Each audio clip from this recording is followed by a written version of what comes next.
সুপারিশমালাসমূহ পর্যালোচনায় প্রতীয়মান হয় যাতে ভবিষ্যতে অনির্বাচিত ব্যক্তিদের রাষ্ট্রীয় দায়িত্বে নিয়োগের অযৌক্তিক প্রচেষ্টা রয়েছে, যা অনভিপ্রেত।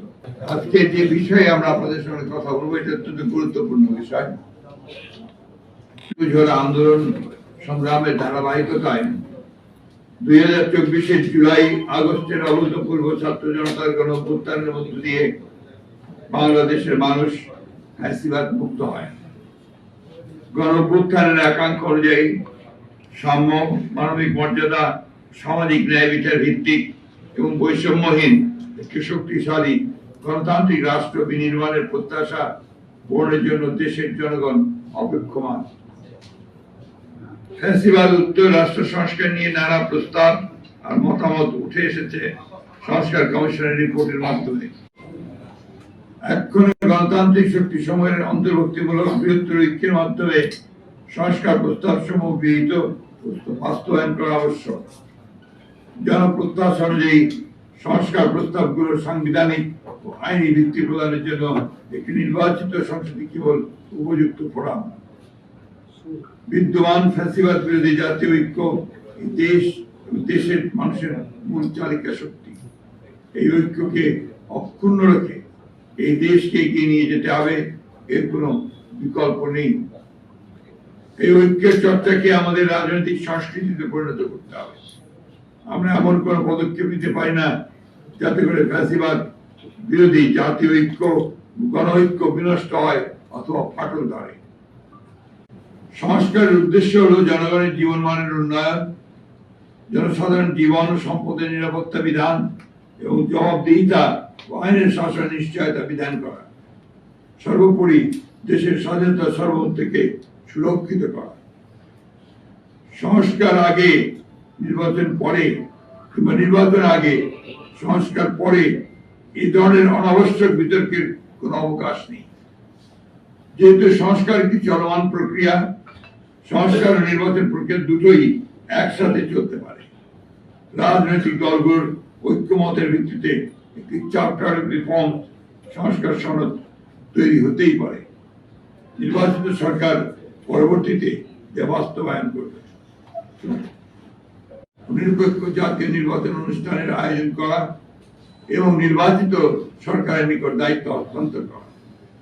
নির্বাচিত সরকার জনগণের কাঙ্ক্ষিত ঐক্যমত্যের সংস্কার সমূহ সম্পন্ন করবে, কেননা জনগণের নিকট দায়বদ্ধ ও ন্যায় বিচার এবং সুশাসন নিশ্চিত করতে অঙ্গীকারবদ্ধ নির্বাচিত সরকারের পক্ষে গ্রহণযোগ্য সংস্কার ক্রমেই প্রকাশ পাচ্ছে, দেশ ও গণতন্ত্রের জন্য মোটেই সুখকর নয়।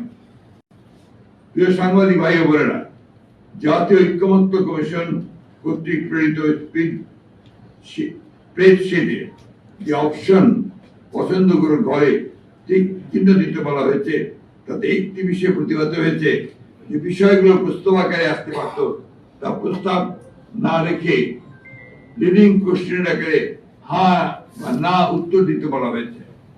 যেমন প্রস্তাবগুলো গণপরিষদের মাধ্যমে বাস্তবায়ন চাই কিনা, হ্যাঁ বা না বলুন। কিন্তু প্রথমে সিদ্ধান্ত কমিশনের সুপারিশে থাকলেও তাই স্প্রেডশিটে উল্লেখ করা হয়নি। স্প্রেডশিটে ৭০টি প্রস্তাব উল্লেখ করা হলেও মূল প্রতিবেদনে সুপারিশের সংখ্যা প্রায় ১২৩টির মতো। একইভাবে নির্বাচন ব্যবস্থা সংস্কার কমিশনের মূল প্রতিবেদনের ১৫০টির মতো সুপারিশ তুলে ধরা হলেও স্প্রেডশিটে মাত্র ২৭টি বিষয় উল্লেখ করা হয়েছে, তার মধ্যে অধিকাংশই সংবিধান সংস্কারের সাথে সংশ্লিষ্ট।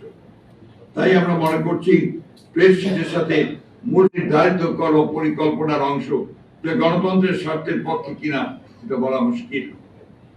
সুপারিশমালাসমূহ পর্যালোচনায় প্রতীয়মান হয় যাতে ভবিষ্যতে অনির্বাচিত ব্যক্তিদের রাষ্ট্রীয় দায়িত্বে নিয়োগের অযৌক্তিক প্রচেষ্টা রয়েছে, যা অনভিপ্রেত। প্রিয় সাংবাদিক ভাই ও বোনেরা, সুপারিশমালায় সাংবিধানিক কমিশন সহ এনসিসি নতুন বিভিন্ন কমিশনের প্রস্তাব করা হয়েছে। এই সমস্ত কমিশনের এখতিয়ার কর্মকাণ্ডের যে বর্ণনা দেওয়া হয়েছে, তাতে মনে করার যথেষ্ট কারণ রয়েছে নির্বাচন ব্যবস্থা সংস্কার কমিশনের সুপারিশ সমূহ পর্যালোচনা করলে প্রতীয়মান হয় যে রাজনীতিবিদরা অপান্তেয় এবং নির্বাচিত লোকদেরই দেশ পরিচালনার সুযোগ সৃষ্টি করাই শ্রেয়। জনগণের গণতান্ত্রিক ঐতিহ্য, কৃষ্টি এবং সংস্কৃতি, ধর্মবোধ এই বিষয়গুলোকে গুরুত্ব দিয়ে বিভিন্ন সংস্কার অধিকার বৃহত্তর জাতীয় ঐক্যমতের ভিত্তিতে একটি শক্তিশালী গণতান্ত্রিক রাজনৈতিক সরকার প্রতিষ্ঠার জন্য আমাদের সকল প্রকার প্রচেষ্টা পরিচালিত হবে, এটাই জাতীয় প্রত্যাশা। আপনাদের সকলকে ধন্যবাদ। আল্লাহ হাফেজ। বাংলাদেশ জিন্দাবাদ। মাননীয় মহাসচিব, আপনাদের তো ঐক্যমত্য কমিশনে সংস্কারের যে ইয়েগুলো আছে, আপনারা তো কমিটিও করছেন, আপনারা প্রস্তাবটা কবে জমা দেবেন? আগামীকাল ইনশাআল্লাহ আমরা তো জমা দেব। আপনার একটা বক্তব্যে এসে আপনি বলছেন যে কোনো রাজনৈতিক দলের বক্তব্য এবং সংস্কার কমিশনে আপনি কিছু এক্সাম্পল দিবেন কোন কোন রাজ্যের এটা তো আপনাদের মানে সাংবাদিক হিসাবে আপনারা অনেকগুলো জিনিস বুঝতে পারছেন। তাদের প্রস্তাবগুলো তো যেটা তারা কমিশন যে প্রস্তাবগুলো করেছে সংস্করণ, এগুলো তো অনেকগুলো মিডিয়াতে চলেই এসেছে। দেখবে যে তাদের প্রস্তাবের সঙ্গে আপনার ওই রাজনৈতিক দলগুলোর বা ব্যক্তি অনির্বাচিত ব্যক্তিদের নিয়োগের যে একটা বিষয় সুযোগ তৈরি করা হচ্ছে, এটা কি একটু স্পেসিফিক করবেন? এটা হচ্ছে যে সমস্ত কমিশনগুলোর প্রস্তাব করা হয়েছে এবং ন্যাশনাল কনস্টিটিউশনাল কাউন্সিল নামে এনসিসি নামে একটা ফ্রেমের প্রস্তাব করা হয়েছে, সেটার গঠন প্রক্রিয়া এবং কার্য পরিধি যেগুলো বর্ণনা করা হয়েছে তাতে সমস্ত স্তরে স্তরে দেখা যায় অনির্বাচিত বিভিন্ন ব্যক্তিরা এই সমস্ত কর্মকাণ্ড পরিচালনা করবেন এবং সাংবিধানিকভাবে তাদেরকে ক্ষমতায়ন করার প্রস্তাব করা হয়েছে। তাতে করে দেখা যাবে নির্বাচিত প্রতিনিধিদের আর কোনো গুরুত্ব নেই।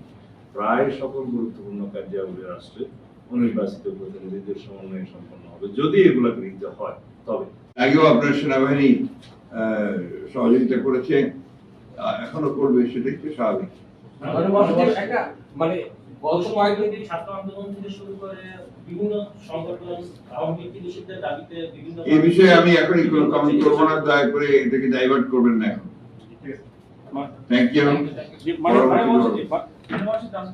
স্প্রেডশিটে হ্যান্ড যেগুলো বলা হয়েছে সেগুলোর সাথে যেগুলো আপনারা দ্বিমত কিংবা মন্তব্য দিচ্ছেন, বাকিগুলো থেকে আপনারা হ্যান্ড উত্তর দিচ্ছেন কি? যেগুলোতে মন্তব্য আমরা আপনার প্রত্যেকটাতেই আপনার আওয়ামী লীগের ব্যাপার আজকে আপনি সেটি উত্তর দিলেন না, কিন্তু আরেকটি উত্তর একটু চাই। সেটি হচ্ছে যে ইতিমধ্যেই ভারপ্রাপ্ত চেয়ারপারসনের মামলাগুলো সরে গিয়েছে, আলোচনায় আসছে যে উনি কবে আসছে, এ ব্যাপারে সুনির্দিষ্ট কোনো দিনক্ষণ ঠিক হয়েছে কিনা? আর কোনো দিনক্ষণ আমরা নির্ধারণ করিনি। আমাদের যখন আমাদের মনে হবে যে উপযুক্ত সময়, সেই সময় তিনি আসবেন।